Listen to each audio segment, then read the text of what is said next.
In this assignment, I'll be looking at the ethical and legal issues in sport and exercise science research.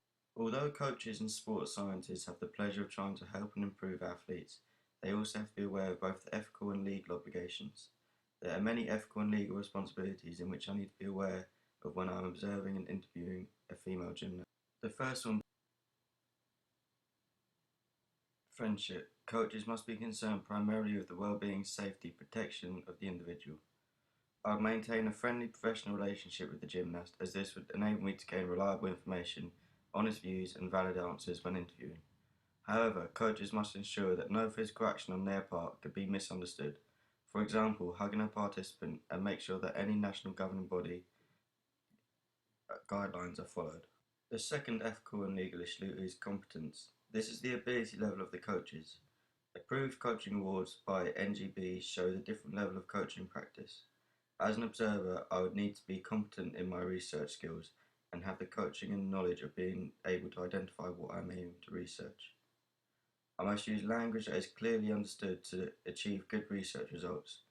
I'd also look for help from senior coaches when observing a gymnast to help improve my competence levels over this period of time. The third issue is confidentiality.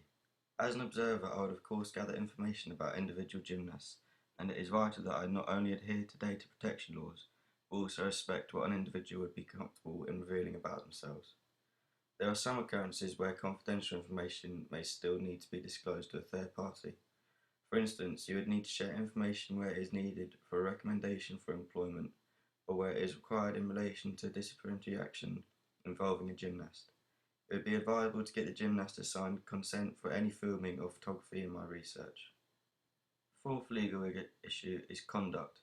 Particularly as I would be dealing with young people who would look up to me, it is important that my conduct is exemplary.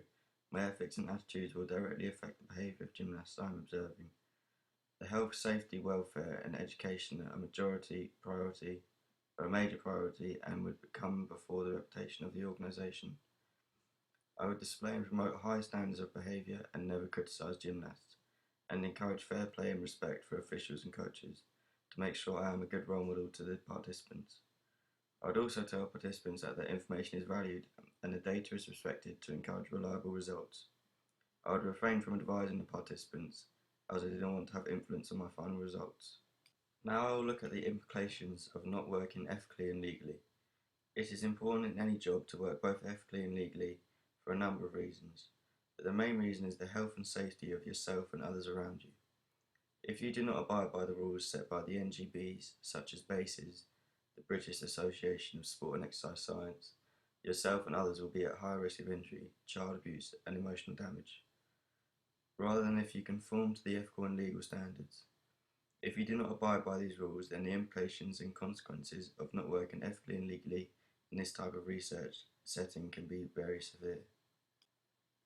Firstly, if you do not follow the ethical and legal guidelines, you may get yourself into a serious situation. Then you may find that you would have to attend a tribunal where your conduct would be assessed. This could mean that in any case, for instance, on this project, the British Gymnastics Board could ban me from working with young athletes and also not allow me to conduct any research again in the future, or they may temporarily suspend me until further notice. More serious than a tribunal would be if legal or civil action was taken against me by one of the gymnasts, as for not following codes of conduct could leave me open to this type of action. For example, working with young people, you have to be careful not to leave yourself open to any accusations of physical abuse. A situation where this might happen would be if you were left alone with one of the participants and they accused you of hitting them, even when you hadn't. There would be no witnesses to back you up, and the likelihood is that legal or civil action would be taken. Consequently, this could lead to a fine, a ban from working with young people, and in an extreme case, a judicial sentence. Another consequence of not working ethically or legally is that the athletes may not want to participate in future research, not only with myself but also with other researchers. For instance, if I disclose personal information which I previously said would be confidential, this could result in a gymnast taking legal action against me under the Data Protection Act.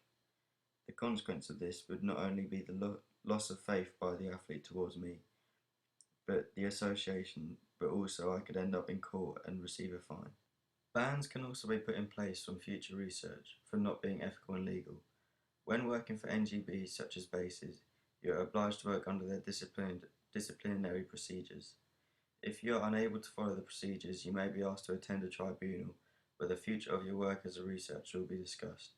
A situation where something like this may take place could be if you are continually verbally abusing one of the participants under your supervision. They may file a report which will lead to you being present in a tribunal.